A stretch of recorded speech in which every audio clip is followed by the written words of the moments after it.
Good evening, ladies and gentlemen. How are we getting on? Welcome back to Jamaica Plain.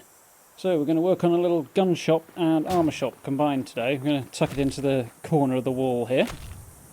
So for those of you who took a look at the biker bar build just around the corner from here, the voting is now open for that. There's links in the description of that video, and there should be a card popping up around about now to it as well if you haven't already seen it. And I'll put some links down in the description below as well. And do check out everybody else's builds as well. There's some very, very cool stuff in there. So, jumping back to business. As with the robot shop we did last time, I'm going to stick with a kind of odd-shaped thing and work with the lay of the land as usual. The general idea I'm thinking of for this sort of market area on this side is to go for a bit of a winding alley feel. So you'll get sort of some idea of where that's going to go as this comes together. So we're back on the triangular concrete floor pieces. And they're a little awkward to kind of eyeball into place. There's a very weird shape going on here, but it works. So we'll grab that and move it into place, and make the slight error of managing to group select everything inside the building as well. As it happens, when I lifted that back up just before, I also managed to lift up half the decoration I put in the inside of there, so I had to go back around and put it all back again. Which was a small inconvenience, of which there were several during this build. But it works out, so... Anyway, we'll get this lined up.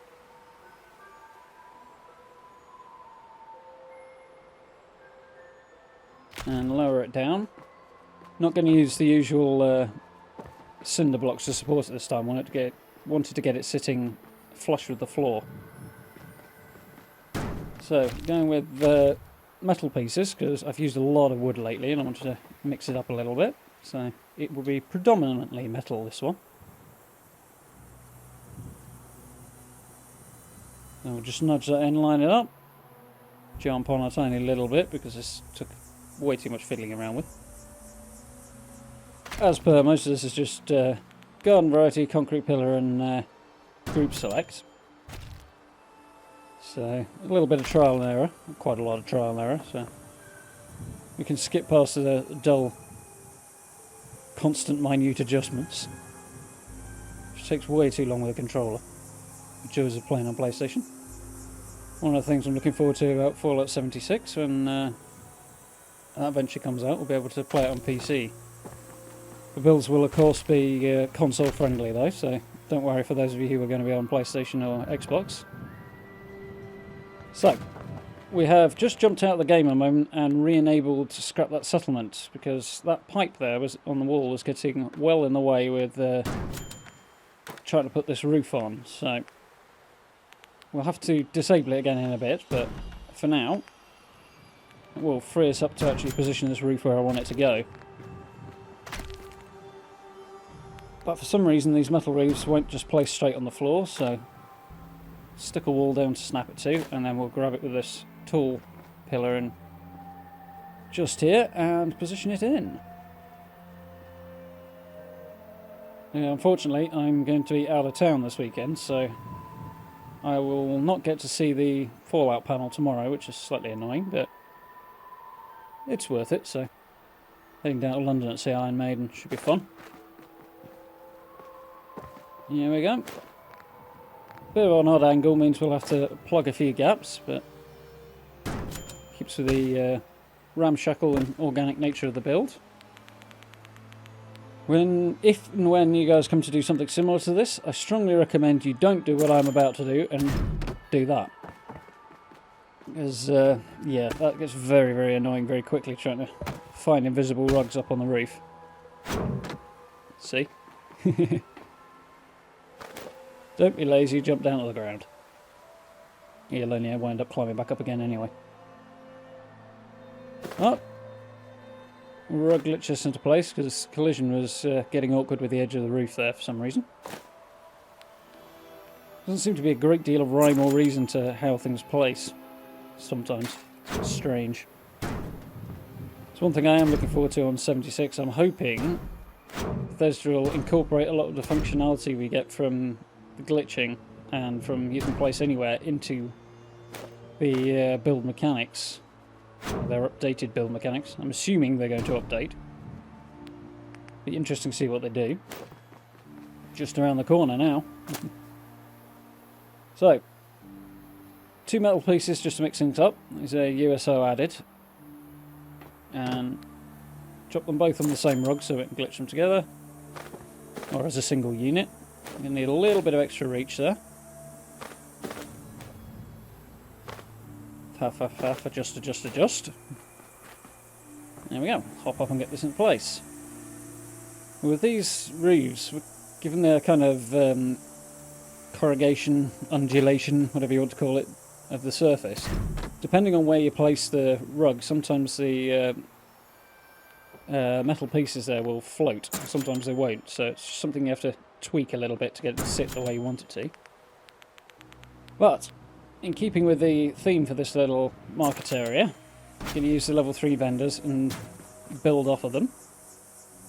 So we'll drop that onto the rug, and I'm aiming here to make sure that it's not too important with this one, but with the other one in particular, I'm trying to make sure that the rugs aren't sticking out any more than they absolutely have to, because when we come to plug the gaps in a moment, that will cause problems with sinking things in, so a little forward planning there.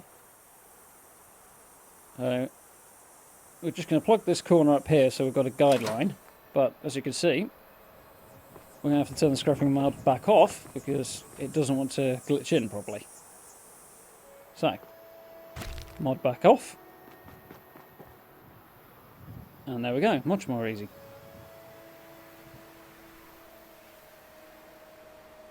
So I'll get that nice and lined up and just lift it into place. Doesn't quite fit, but doesn't really matter. This is supposed to be a case of knocking something together. Well, the vendor's knocking something together anyway. There we go.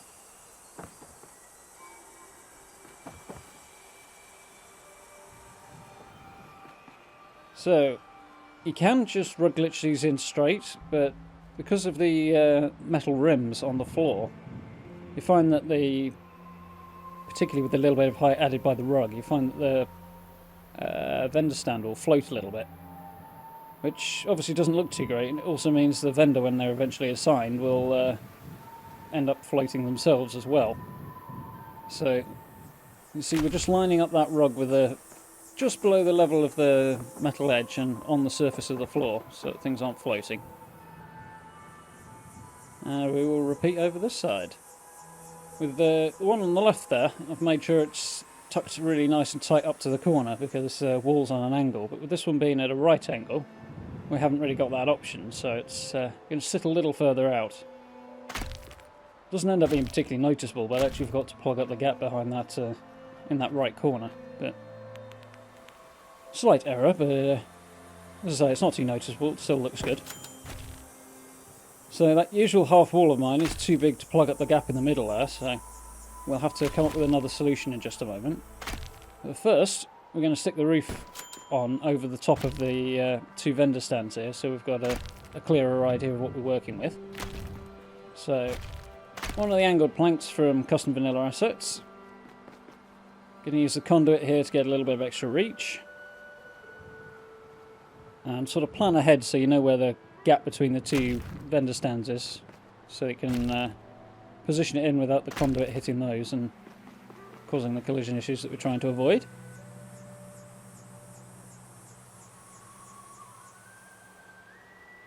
There we go, we've got that lined up.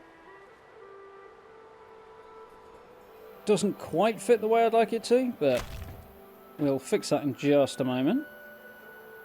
But it's a good beginning. So, now I need to cover up the gap between the 2 vendor stands, so I'm going to use another one of these metal floors.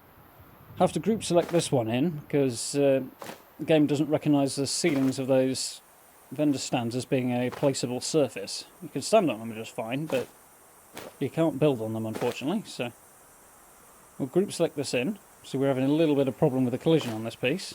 See, that collision box is much, much larger than the object. Please fix that in 76, Bethesda. Please. There we go. Get that lined up. We're going to have to try and get the gap just right here between the floor and the vendor stands and everything. Which is why one more reason for using this taller pillar. There we go. Lift it up a little bit just so it's sitting on the sign support rather than clipping through it. Get it lined up a bit. There we go. Now we actually have a buildable surface. So, rug glitch again. Aerial or whatever that sticking up piece is was slightly getting in the way, so have to work around that a little bit. Another custom vanilla assets plank, just to plug this last gap up with. Second to last gap, really. There we go, much more neat and tidy. And same again in this corner. And a little bit of trial and error to make sure we've got the angle right. You can see the planks right on the corner of the rug there. It's just, even so, you can see we're having a few collision issues. But does the job. It looks good from inside, which is the main thing. Nobody's going to be climbing on the roof, so. So we're back over to Toys Out of the Pram's Pillar and Supports mod. And we're just going to check the size here of these vertical planks. A little too small, we'll need about half again. So one of these will sit on the rug and the other won't. It's two ostensibly identical sets of these planks, so just bear that in mind when you're using them. There we go. Jump on, grab that pillar, and then we'll just rug and pillar it into place. That way we can sink it down, it's not sticking up too far above the roof then. It would work to just straight up rug glitch it, but like I say, it'll stick up so much it'll just look awful. So.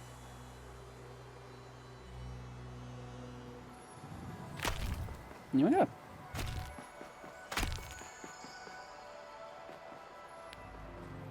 Nice. So, just tidy up that front edge. And we should be ready to decorate and take a look around the finished product. So we're just going to drop these half walls. They're actually in the regular wall tab. Another USO added. Quite handy, these things. There's a couple of different styles. We'll just go up with the pillar. Line her up. Nudge it up a little bit so it's just under the shelf at the front now.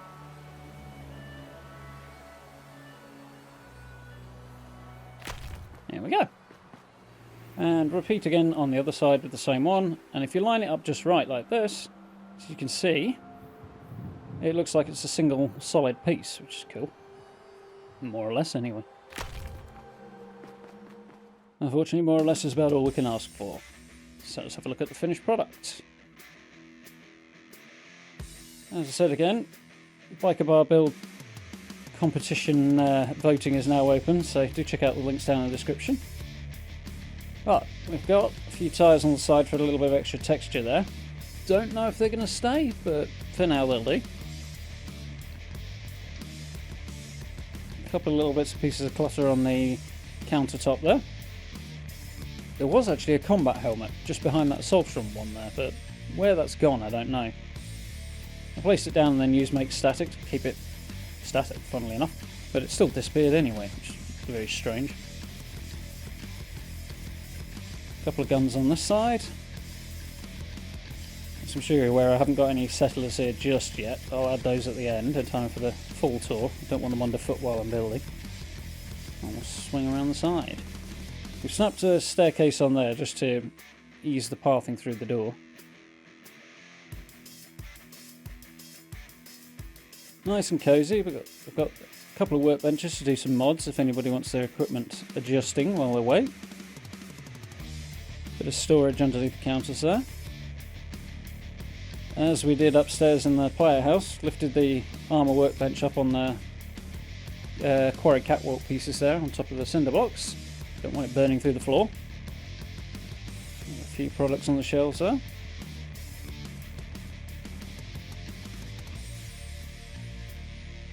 A couple of weapon racks down there. All the the shelves are added by Aslam's workshop decoration pack, and the little rack with the weapons down there and that open footlocker underneath the counter there are from Toys Out of the Pram's military clutter mod. So, as always, the mods list is available down in the description if you'd like to have a little peruse of that.